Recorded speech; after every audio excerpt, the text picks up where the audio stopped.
Hello friend, स्वागत है आपका आज की इस वीडियो में। मैं सौरभ गुप्ता लेकर के आया हूँ आप लोगों के लिए ईटिंग डिसऑर्डर और स्लीप डिसऑर्डर से रिलेटेड कुछ इंपॉर्टेंट एमसीक्यूज। तो आज की वीडियो में हम इन्हीं दो टॉपिक्स को लेकर के एमसीक्यू सॉल्व करेंगे, उनका ब्रीफ एक्सप्लेनेशन स्टडी करेंगे जो कि आप लोगों के लिए हेल्पफुल होगा। तो चलिए आज की इस वीडियो को हम स्टार्ट करते हैं। और आज का हमारा जो सक्सेस मंत्र है, वही करें जो सही है, वह नहीं जो आसान है। आसान चीज़ें हर कोई कर लेता है, अगर चीज़ें सही करनी है तो उसमें थोड़ी बहुत कठिनाई तो आएंगी ही, लेकिन सही चीज़ें आपको बाद में सही परिणाम देंगी। इसलिए वही करें जो सही है, वह नहीं जो आसान है। तो हम लोग भी वही चीज़ कर रहे हैं जो सही है आप लोगों के लिए, ना कि आसान है। ठीक है, तो चलिए बढ़ते हैं पहले क्वेश्चन की तरफ। Which of the following is a key features of anorexia nervosa. देखिए, ईटिंग डिसऑर्डर और स्लीप डिस्टर्बेंस से रिलेटेड हमारा टॉपिक होने जा रहा है। तो यहाँ पर जो पहला क्वेश्चन आपके लिए पूछा गया है वो है ईटिंग डिसऑर्डर से रिलेटेड। आपसे जो क्वेश्चन बोला गया है एनोरेक्सिया नर्वोसा, किससे रिलेटेड क्वेश्चन पूछा गया है? एनोरेक्सिया नर्वोसा से रिलेटेड क्वेश्चन पूछा गया है, जो कि आपके ईटिंग डिसऑर्डर का पार्ट है। किसका पार्ट है? ईटिंग डिसऑर्डर का। ठीक है, ईटिंग डिसऑर्डर में एक तो आता है आपका एनोरेक्सिया नर्वोसा आता है, दूसरा आता है बुलिमिया नर्वोसा आता है। ठीक है, और तीसरा आता है पाइका ईटिंग, PICA ईटिंग। ये तीन कंडीशन आती हैं जो कि आपके ईटिंग डिसऑर्डर्स को एक्सप्लेन करती हैं। अब पहली कंडीशन में क्या होता है? Anorexia nervosa. एनोरेक्सिया नर्वोसा में क्या होता है? Person eat less amount of food due to fear of weight gain. हमने लिखा है यहाँ पर, किसको एक्सप्लेन किया है हमने? एनोरेक्सिया नर्वोसा को। Person eat less amount of food due to fear of weight gain, मतलब व्यक्ति जो है वो कम खाना खाता है। अब कम खाना खाना हर व्यक्ति के लिए अलग अलग क्राइटेरिया रखता है, क्योंकि हर व्यक्ति की नीड अलग अलग होती है। तो यहाँ पर ये डेफिनेशन हमारी इनकम्प्लीट लगती है, और इस डेफिनेशन को हम कंप्लीट करेंगे कैसे? Person eat less amount of food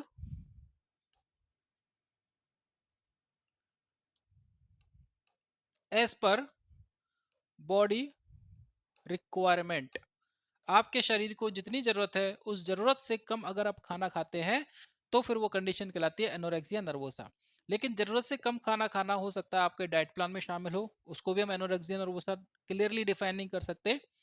तो यहाँ पर कई चीजें ऐसी होती हैं जो कि एनोरेक्सिया नर्वोसा के साथ ऐड होती हैं। पहला तो आपने लिख दिया कि person eat less amount of food, दूसरा आपने लिख दिया due to fear of weight gain, व्यक्ति को अपना वजन बढ़ने की वजह से कम खाना खाता है। ठीक है, तीसरा होता है यहाँ पर कंटिन्यू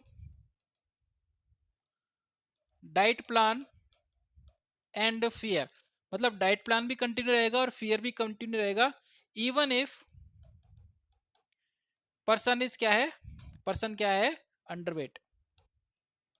अंडरवेट, अगर व्यक्ति का वजन बहुत ज्यादा कम है, जरूरत से ज्यादा कम है, उसके बाद भी व्यक्ति अपने उस डाइट प्लान को फॉलो करता है, और उसका ये जो डर है, the fear of weight gain, वो रिड्यूस नहीं होता। जबकि होता क्या है कि अगर आपका बॉडी स्ट्रक्चर ओके है, अगर आपका वेट कम है, जितनी रिक्वायरमेंट है according to the BMI body mass index के अकॉर्डिंग जितनी रिक्वायरमेंट है, अगर आपका वेट उतना है तो आपको डरने की जरूरत नहीं है। लेकिन ऐसे व्यक्ति के अंदर क्या होता है?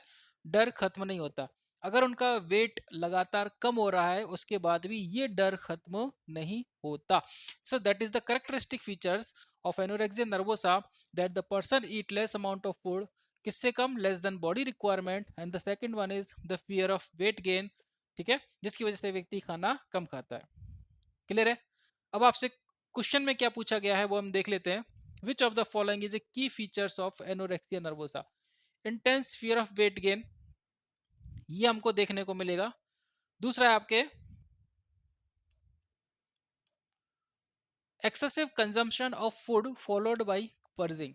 एक्सेसिव कंजम्पशन मतलब बहुत ज्यादा खाना खाता है, of food followed by purging, ये किसका कैरेक्टरिस्टिक फीचर्स है? आपके बुलिमिया का फीचर्स है। बुलिमिया में क्या होता है? व्यक्ति जरूरत से ज्यादा खाना खाता है।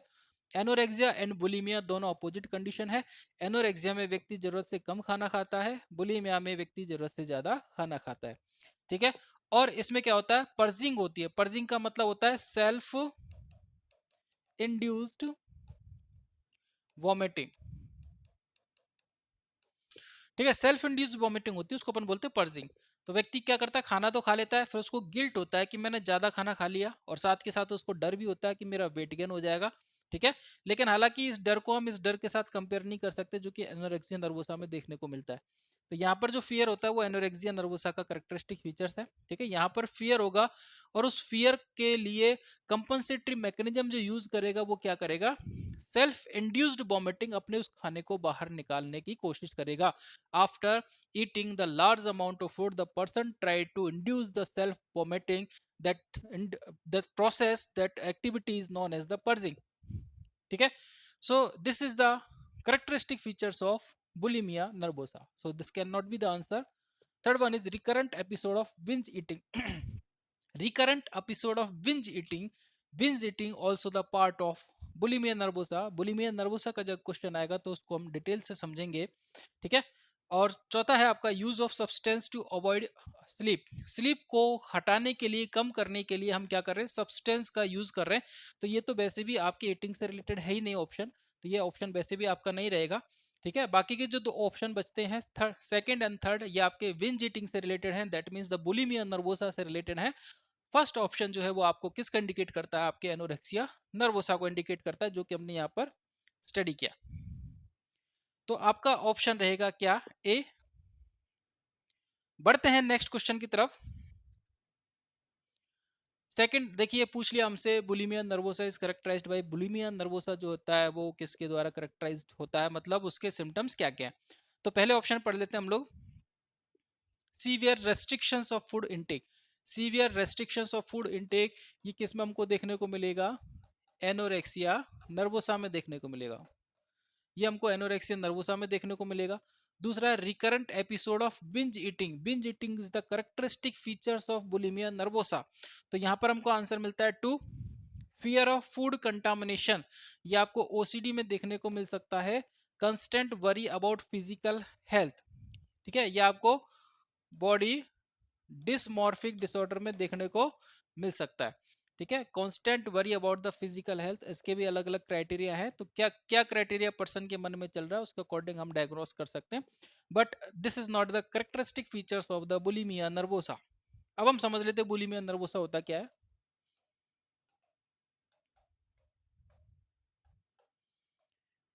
What is bulimia nervosa? It is eating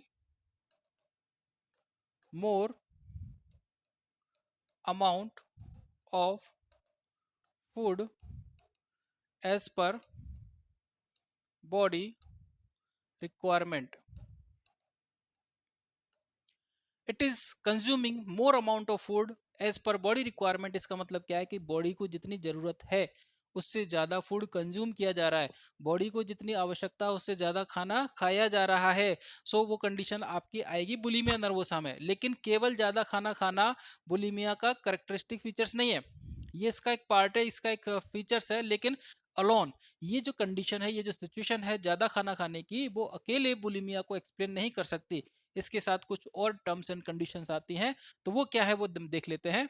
तो पहला आपके पास टर्म्स एंड कंडीशन थी कि जरूरत से ज्यादा खाना खाना, जितना आपकी जरूरत है उससे ज्यादा खाना अगर खाते हैं तो वो कंडीशन क्या कहलाएगी, बुलिमिया। दूसरा है यहाँ पर गिल्ट शेम। गिल्ट और शेम किसके लिए, अपने ज्यादा खाना खाने की आदत के लिए। अपना ज्यादा खाना खाने की आदत के लिए क्या रहेगा, पर्सन को गिल्ट हो जाएगा, शेम हो जाएगा, ठीक है। और यहाँ पर एक चीज मैं बताना भूल गया, वो ये था कि जो ज्यादा खाना खाना खाता है उसका पैटर्न क्या रहेगा, उसका पैटर्न रहेगा बिंज ईटिंग। ज्यादा खाना खाना और बिंज ईटिंग में का जो पैटर्न होता है दोनों में माइनर डिफरेंस होता है, ठीक है। जरूरत से ज्यादा खाना खाना और बिंज ईटिंग मतलब कम समय में बहुत ज्यादा खाना खा लेना। अगर सीधे शब्दों में कहे तो ठूस ठूस करके खाना, जल्दी जल्दी खाना, वो हो जाएगा। या फिर इसका एक दूसरा मतलब भी होता है कि कम समय में ज्यादा खाना खा लेना, मतलब बार बार खाते रहना, 2 घंटे के अंदर 3 घंटे के अंदर काफी सारा खाना खा लिया जिसकी जरूरत नहीं थी, वो भी आप कंज्यूम कर रहे हो। सो वो कहलाता है बिंज ईटिंग पैटर्न। तो बिंज ईटिंग इसका पैटर्न रहेगा। दूसरा रहेगा इसमें गिल्ट एंड शेम, और तीसरी रहेगी यहाँ पर पर्जिंग। पर्जिंग क्यों कर रहा है? इस गिल्ट और शेम को कम कम करने के लिए। इस गिल्ट और शेम की फीलिंग को कम करने के लिए व्यक्ति क्या करेगा? पर्जिंग। पर्जिंग में क्या करेगा? Self induced vomiting. तो व्यक्ति जाएगा अपनी फिंगर से आपके थ्रोट को, आपके फेरिंग्स को रिफ्लेक्स जनरेट करेंगे, जिसकी वजह से पेट का कंटेंट क्या होगा? स्टोमक का कंटेंट क्या होगा? बाहर आएगा। ठीक है, बाहर आएगा ताकि उसका डाइजेशन नहीं हो सके और बॉडी उसको एब्जॉर्ब नहीं कर सके। उसके होने से पहले व्यक्ति खाना खाने के तुरंत बाद कहाँ जाएगा? टॉयलेट में जाएगा, जहां पर वो पर्जिंग कर सके। ठीक है, तो पर्जिंग होती है सेल्फ इंड्यूस्ड वॉमिटिंग। तो आपका आंसर हो गया 2। बढ़ते हैं नेक्स्ट क्वेश्चन की तरफ। Which of the following is a common symptoms of insomnia disorder? अब देखिए आपसे जो क्वेश्चन पूछा गया है वो है स्लीप डिस्टर्बेंस से रिलेटेड, स्लीप डिसऑर्डर से रिलेटेड। ठीक है, तो स्लीप से रिलेटेड आपके पास जो है ऑप्शन, जो कंडीशंस आती है वो आती है, एक तो इंसोम्निया आती है, दूसरी आती है हाइपरसोम्निया, और तीसरी आती है पैरासोम्निया। तीन प्रकार की कंडीशन आती है, इंसोम्निया आती है, हाइपरसोम्निया आती है, पैरासोम्निया आती है। इंसोम्निया क्या होता है? अगर आपके अंदर नींद की कमी हो जाए, अगर व्यक्ति जरूरत से कम नींद ले रहा है, उस कंडीशन को अपन कहते हैं इंसोम्निया। अगर जरूरत से ज्यादा नींद हो, उस कंडीशन को अपन कहते हैं हाइपरसोम्निया। मतलब व्यक्ति क्या करेगा? रात में तो सोता ही है, जो कि सोने का टाइम है, उसके बाद क्या करेगा? दिन में भी सोएगा, तो वो कंडीशन कहलाती है हाइपरसोम्निया। मतलब एक्सेसिव डे टाइम स्लीपिंगनेस क्या होती है? आपके हाइपरसोम्निया। और तीसरा होता है पैरासोम्निया, ये होता है स्लीपिंग के टाइम पर कोई एबनॉर्मल बिहेवियर शो करना, वो कहलाता है पैरासोम्निया। तो स्लीपिंग की एबनॉर्मलिटी ड्यूरिंग द स्लीप, अगर कोई एबनॉर्मल बिहेवियर रिफ्लेक्ट होता है, वो आपके अंतर्गत आएगा पैरासोम्निया के अंतर्गत। ठीक है, इनसोम्निया को जो है अपन एक और नाम से जानते हैं, वो है डिम्स। ये शॉर्ट फॉर्म है, disorder of initiation and maintenance of sleep. मतलब आप ना तो इनिशिएट कर पा रहे हो, ठीक है, नींद आपको आ नहीं रही, मतलब इनिशिएट नहीं हो रही, और अगर नींद आ भी गई तो आप उसको क्वालिटी मेंटेन नहीं कर पा रहे, मतलब रात में बार बार नींद खुलती है, वो डिसऑर्डर होता है आपका dims, disorder of initiation and maintenance of sleep. So this is the part of insomnia. इसलिए इंसोम्निया को शॉर्ट फॉर्म में अपन इस तरीके से रिफ्लेक्ट करते हैं। हाइपरसोम्निया को अपन कैसे कहते हैं? डज। हाइपरसोम्निया का नाम क्या है? Does, disorder of excessive sleep. मतलब जरूरत से ज्यादा नींद लेना, वो कहलाता है आपका हाइपरसोम्निया। अब हम अपने ऑप्शन पढ़ लेते हैं। एक्सेसिव डे टाइम स्लीपिंगनेस, ये आपका ऑप्शन जो है वो किसको इंडिकेट करता है? हाइपरसोम्निया को इंडिकेट करता है। स्लीप वॉकिंग, नींद में चलना, ये कहलाता है सोमनैम्बुलिज्म। सोमनैम्बुलिज्म, नींद, स्लीप वॉकिंग इसको अपन बोलते हैं नींद में चलना, जब व्यक्ति डीप स्लीप में होता है। किसमें? डीप स्लीप में, उस वक्त स्लीप वॉकिंग की कंडीशन होती है। डिफिकल्टी इनिशिएटिंग और मेंटेनिंग स्लीप, ये आपका रहा ऑप्शन। नाइट मेयर्स होता है रात में डरावने सपने देखना, ठीक है, जिसकी वजह से व्यक्ति के अंदर क्या होता है? पसीना आता है, स्वेटिंग आती है, घबराहट होती है, बेचैनी होती है। ये कुछ जो इसके करेक्टरिस्टिक सिम्टम्स हैं। तो नाइट मेयर्स होता है रात में डरावने सपने आना। आपसे पूछा गया है इंसोम्निया का मतलब, तो इंसोम्निया का मतलब था difficulty of initiation and maintenance of sleep. अगर हम बात करें इंसोम्निया की, तो ये दो प्रकार का होता है, एक होता है अर्ली और दूसरा होता है लेट। अर्ली को अपन बोलते हैं इनिशियल भी बोल सकते हैं, अर्ली इंसोम्निया या इनिशियल इंसोम्निया। दूसरा होता है लेट इंसोम्निया, अगर नींद आने में देरी हो, बिस्तर पर पड़े हो, करवटें बदल रहे हो, नींद नहीं आ रही हो, वो हो गया आपका इनिशियल इंसोम्निया। और सुबह जल्दी आंख खुल जाती है, आपका जो रेगुलर वेकिंग अप टाइम है, मतलब जैसे आप सुबह 6 बजे उठते हो, या 5 बजे उठते हो, या 4 बजे उठते हो, या 7 बजे उठते हो, उससे जब ये कंडीशन होगी इंसोम्निया की, तो वो जो रेगुलर टाइम है उससे 2 से 3 घंटे पहले आपकी आंखें खुल जाएंगी। अगर आप 6 बजे उठते हो तो आपकी 4 से 5 के बीच में आंखें खुल जाएंगी। ठीक है, तो वो कहलाता है लेट इंसोम्निया। तो सुबह जल्दी उठ जाना वो होता है लेट इंसोम्निया, रात को नींद देर से आना वो होता है इनिशियल इंसोम्निया। ठीक है, और अगर एक्सेसिव स्लीप वाली कंडीशन है तो वो कहलाएगी hypersomnia. So this is the basic description of the sleeping disorder. Option answer जो जाएगा आपका जाएगा थर्ड, सी। बढ़ते हैं नेक्स्ट क्वेश्चन की तरफ। Narcolepsy is characterised by, narcolepsy एक जो है स्लीपिंग से रिलेटेड डिसऑर्डर है, लेकिन स्लीपिंग का जो कंडीशन है वो उसका एक सिम्टम्स है। ये मेनली कौन सी कंडीशन है? Neurological disorder, neurological disorder. Narcolepsy जो न्यूरोलॉजिकल डिसऑर्डर है जिसमें स्लीप का डिस्टर्बेंस होता है, और स्लीप का डिस्टर्बेंस इसका एक सिम्टम है। मेनली क्या है, ये न्यूरोलॉजिकल डिसऑर्डर है, इसमें स्लीप का डिस्टरबेंस पाया जाता है, इसलिए इस क्वेश्चन को हम यहाँ पर पढ़ रहे हैं। इसका फीचर्स क्या है नार्कोलेप्सी में, देखिए भाई रात को तो व्यक्ति सोता है, लेकिन अगर कोई व्यक्ति दिन को सोए तो उसको अपन कहेंगे अबनॉर्मलिटी, ठीक है। तो sudden sudden onset of sleep in day time, दिन में अचानक से नींद आना, खड़े खड़े गिर जाना, बैठे बैठे सो जाना। तो अगर नींद आएगी अचानक से तो व्यक्ति खड़ा खड़ा क्या होगा, गिर जाएगा। तो sudden onset of sleep in day time. दूसरा क्या होता है यहाँ पर, कैटाप्लेक्सी होती है। कैटाप्लेक्सी का मतलब क्या होता है, decreased muscles tone, decreased muscles tone, muscles tone यहाँ पर डिक्रीज हो जाती है। ऐसी स्थिति में व्यक्ति अपने शरीर को मूव नहीं कर सकता, ठीक है। और ये कंडीशन को अपन और क्या कहते हैं, स्लीप पैरालिसिस बोलते हैं। क्या बोलते हैं, स्लीप पैरालिसिस। स्लीप पैरालिसिस जो होता है वो एक ब्रीफ ड्यूरेशन का पीरियड होता है, जब व्यक्ति सोने वाला होता है और जब व्यक्ति जागता है तो कुछ टाइम के लिए व्यक्ति अपने हाथ पैर को हिला नहीं सकता, ठीक है। तो वो ऐसे बिहेव करता है जैसे कि उसकी बॉडी में क्या हो, पैरालिसिस हो। इसको अपन बोलते हैं स्लीप पैरालिसिस, और एक ब्रीफ ड्यूरेशन की कंडीशन होती है जब व्यक्ति सोने वाला होता है या सो करके जागता है, उस वक्त अपने शरीर को नहीं हिला पाता और वो कंडीशन कहलाती है sleep paralysis. So these are the characteristic symptoms of the this neurological condition that is called as the narcolepsy। तो व्यक्ति को क्या होता है, सडनली नींद आ जाती है इन द डे टाइम। तो day time sudden onset of sleep in the day time which involves the cataplexy, मतलब मसल टोन जो होती है वो डिक्रीज हो जाती है, and there is a brief phase of sleep paralysis.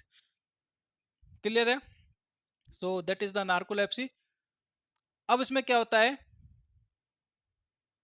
Difficulty staying awake during the day. पहला option आपका कहता है difficulty staying awake during the day, मतलब दिन में जागने में परेशानी होना। दूसरा है nightmares and night terrors, मतलब रात में डरावने सपने आना या कोई घबराहट वाली चीजें होना, यह आपका ऑप्शन नहीं रहेगा। स्लीप वॉकिंग नहीं रहेगा। एक्सेसिव स्लोपिंग स्नोरिंग जो होता है वो आपके होता है स्लीप एपनिया में होता है। किस में होता है, स्लीप एपनिया में। तो आपका आंसर जाएगा क्या, ए, ठीक है। कंफ्यूजन अगर आपको ऑप्शन में होता है, जैसे हमने ऑप्शन पढ़ा, थोड़ा सा कंफ्यूजन लगा कि ये हो सकता है नहीं हो सकता, तो आप बाकी के ऑप्शन पढ़िए। अगर बाकी के ऑप्शन जो है क्लियर कट है कि आपका ये आंसर नहीं जाएंगे तो फर्स्ट आपका आंसर जाएगा, ठीक है। तो बाकी का हमने ऑप्शन देखे, ये सिमिलर नहीं है, ये एक्सप्लेन नहीं करते नार्कोलेप्सी को। कौन सा सिम्टम्स एक्सप्लेन करता है, कौन सा ऑप्शन एक्सप्लेन करता है, वो आपका option A, difficulty staying awake during the day.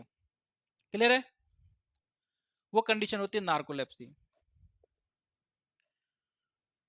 अगर आपको वीडियो अच्छा लग रहा है तो इस वीडियो को लाइक कीजिए, शेयर कीजिए अपने फ्रेंड्स के साथ, ताकि ज़्यादा से ज़्यादा स्टूडेंट को बेनिफिट मिले। अगर आप हमारे साथ जुड़ना चाहते हैं, अगर आपको हमारा पैटर्न अच्छा लग रहा है, जुड़ना चाहते हैं, तो गूगल प्ले स्टोर से आप हमारा ऐप डाउनलोड कीजिए। विनायक नर्सिंग अकेडमी के नाम से ऐप है। पूरे इंडिया में सबसे कम फीस में हम लोग कोचिंग प्रोवाइड करते हैं। पूरा का पूरा सेटअप ऑनलाइन बेस्ड है, ऐप बेस्ड है, ठीक है। Daily video, daily test and PDF notes, ये सारे ऑप्शन आपको एक ही प्लान के अंदर मिलेंगे, जिसकी कीमत बहुत ज़्यादा कम है। अगर आप एक्सप्लोर करना चाहते हैं तो इस ऐप को डाउनलोड कीजिए। ज़्यादा जानकारी के लिए इस नंबर पर कांटेक्ट करें, ठीक है। तो चलिए बढ़ते हैं नेक्स्ट क्वेश्चन की तरफ। Binge eating disorder involve. Binge eating disorder में क्या होता है, अब आपको पता है कि बिंज ईटिंग जो है वो बुलिमिया नर्वोसा का पार्ट है, लेकिन वहां ध्यान ध्यान रखने वाली बात क्या है कि बिंज ईटिंग के साथ साथ क्या होता है, वहां पर पर्जिंग होता है। बिंज ईटिंग के साथ अगर पर्जिंग हो तो वो बन जाता है क्या, बुलिमिया नर्वोसा।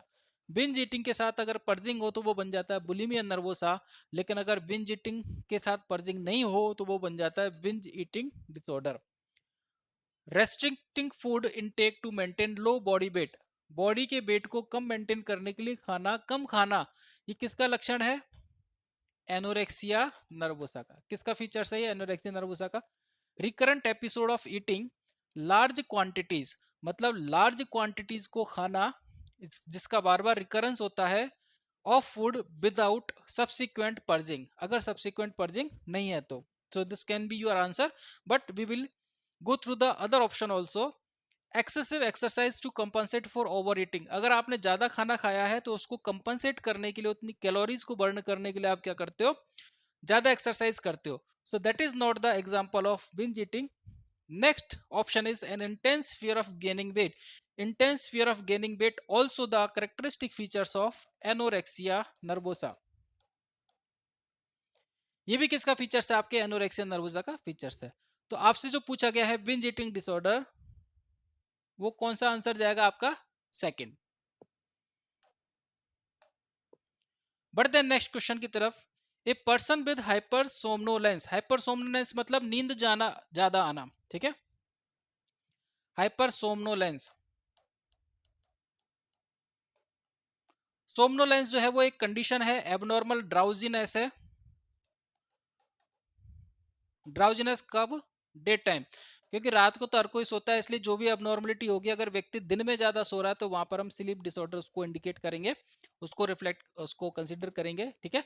तो सोमनोलेंस होता है drowsiness, excessive drowsiness in the day time, मतलब सोमनोलेंस वो कंडीशन है कि अगर आपने व्यक्ति को स्टिमुलेट नहीं किया तो व्यक्ति कुछ देर बाद सो जाएगा, ठीक है। तो ऐसी अगर कंडीशन हो तो उसमें व्यक्ति को क्या एक्सपीरियंस होगा? Insufficient sleep despite adequate sleep opportunity, अगर व्यक्ति के पास मौका है सोने का, ठीक है, अब यहां पर दिन और रात की बात नहीं है तो हम क्या मान के चलेंगे? नाइट टाइम में। अगर व्यक्ति के पास मौका है सोने का, ठीक है, सारी कंडीशन फेवरेबल है, उसके बाद भी व्यक्ति अगर नींद नहीं ले पा रहा है, इनसफिशिएंट स्लीप है, उसको अपन कहेंगे insomnia. Difficulty staying awake during the day, तो ये आपका ऑप्शन रहेगा। अगर दिन में जागने में परेशानी हो, वो कंडीशन कहलाएगी क्या? आपकी हाइपरसोमनोलेंस। हाइपरसोमनोलेंस एग्जैक्टली है क्या? ये drowsiness, day time drowsiness. Chronic inability to fall asleep, नींद आने में परेशानी होना, ये भी इंसोम्निया का पार्ट है। Sleep related eating, sleep related eating क्या होता है कि व्यक्ति कई बार नींद में उठते हैं, ठीक है, उनको कुछ भूख लगती है, प्यास लगती है, तो कुछ खा करके या पानी पी करके वो सो जाते हैं, लेकिन जब मॉर्निंग में उठते हैं, सुबह उठते हैं, तो उनको ध्यान नहीं रहता कि हमने रात को कुछ ऐसा भी किया था, वो कंडीशन होती है आपकी sleep related eating. So this is not the part of hypersomnolence. Hypersomnolence जो मैंने आपको बताया था वो होता है डे टाइम ड्राउजीनेस, और इतना व्यक्ति ड्राउजी होता है कि अगर आपने उसको कॉन्स्टेंटली स्टिमुलेट नहीं किया तो वो व्यक्ति नींद में चला जाएगा। Next question is which of the following disorder is characterised by a disturbed eating pattern that significantly impairs physical health, ऐसा कौन सा डिस्टर्ब्ड स्लीपिंग पैटर्न है, सॉरी ईटिंग पैटर्न है, जो आपकी फिजिकल हेल्थ को इंपेयर कर सकता है? इंसोम्निया डिसऑर्डर, इंसोम्निया नींद से रिलेटेड डिसऑर्डर है, इसलिए ये आपका ऑप्शन नहीं जाएगा।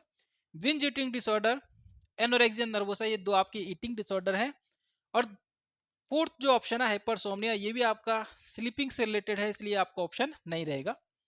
क्वेश्चन आपसे पूछा है which of the following disorder is characterised by disturbed eating pattern that significantly impairs physical health.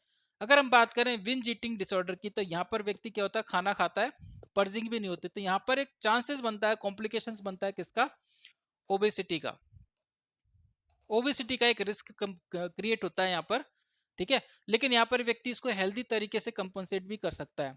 लेकिन अगर हम बात करें एनोरेक्सिया नर्वोसा, अगर व्यक्ति प्रॉपर न्यूट्रिशन नहीं ले रहा तो ये उसकी हेल्थ को सीवियरली इंपेयर्ड करेगा।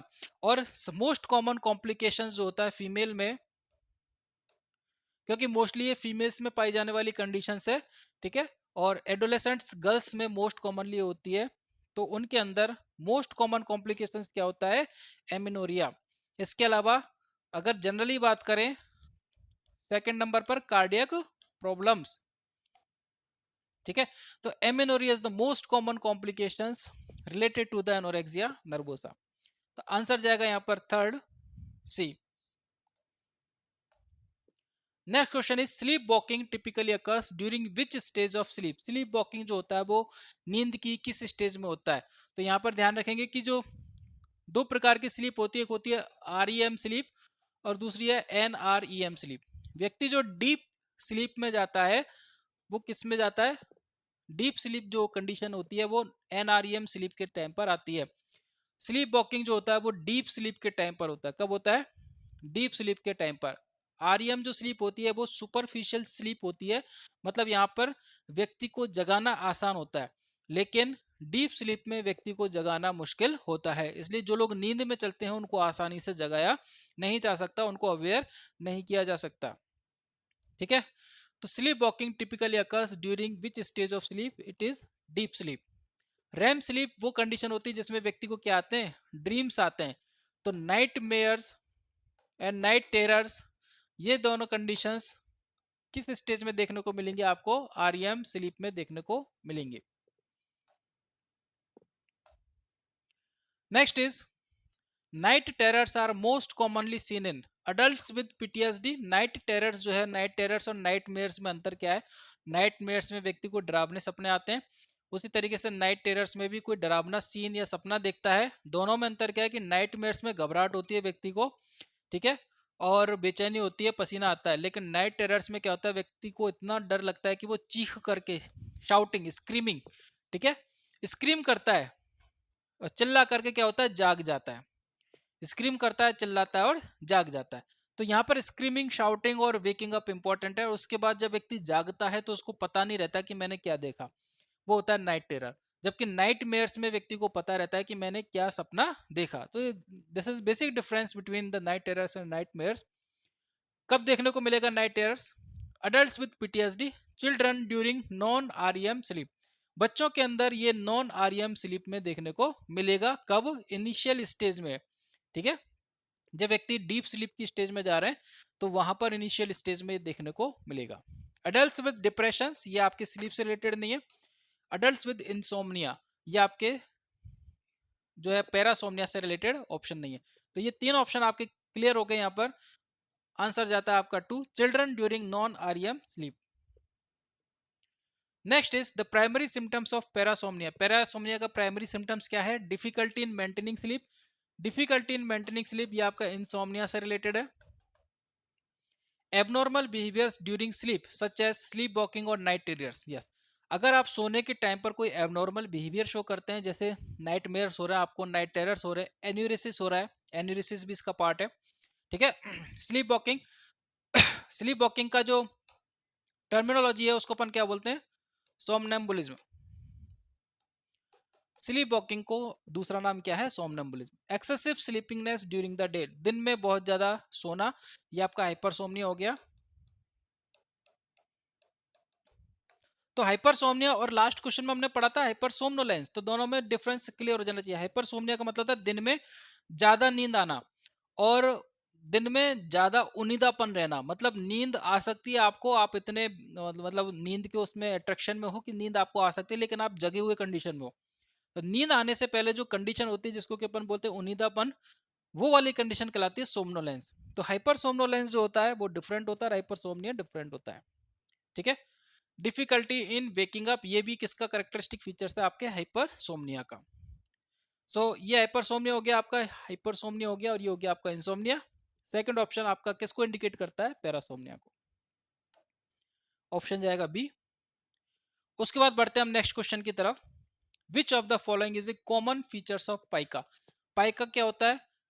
अब यहां पर हम पढ़ लेंगे। ईटिंग नॉन न्यूट्रिटिव सब्सटेंस, हम जनरली क्या खाना खाते हैं जो कि हमारे शरीर के लिए कुछ दे करके जाए, कुछ न्यूट्रिशन दे करके जाए।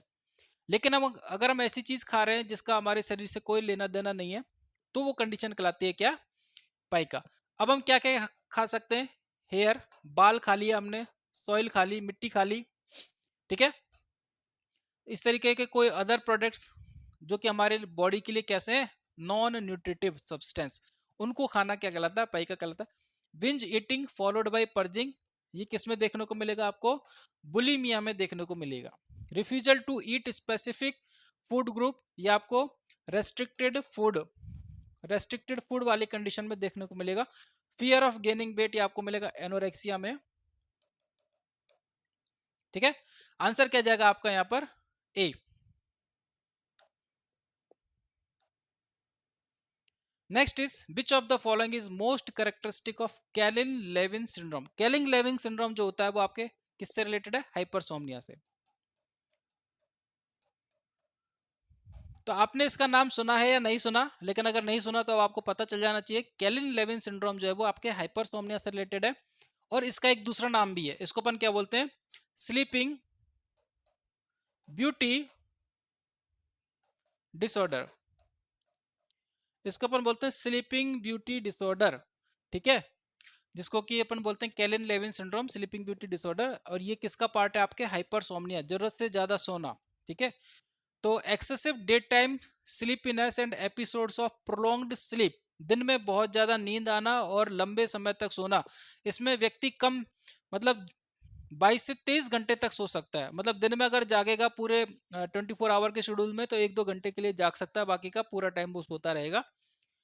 तो ये आपको इंडिकेट करता है किसको, कैलिन लेविन सिंड्रोम का, जिसका दूसरा नाम है sleeping beauty disorder. Next option आपके इंडिकेट करते हैं sleep walking and night terrors, ये आपके पैरासोमनिया को इंडिकेट करते हैं। स्लीप वॉकिंग मतलब somnambulism, difficulty falling asleep insomnia, recurrent nightmares, ये आपके पैरासोमनिया का पार्ट है। ठीक है, तो अदर ऑप्शन जो है वो आपके इंसोम्निया एंड पैरासोमनिया को इंडिकेट करते हैं। हाइपरसोमनिया को इंडिकेट करने वाला ऑप्शन है आपका first, Kleine Levin syndrome is the part of hypersomnia, जिसका कि दूसरा नाम है स्लीपिंग ब्यूटी डिसऑर्डर।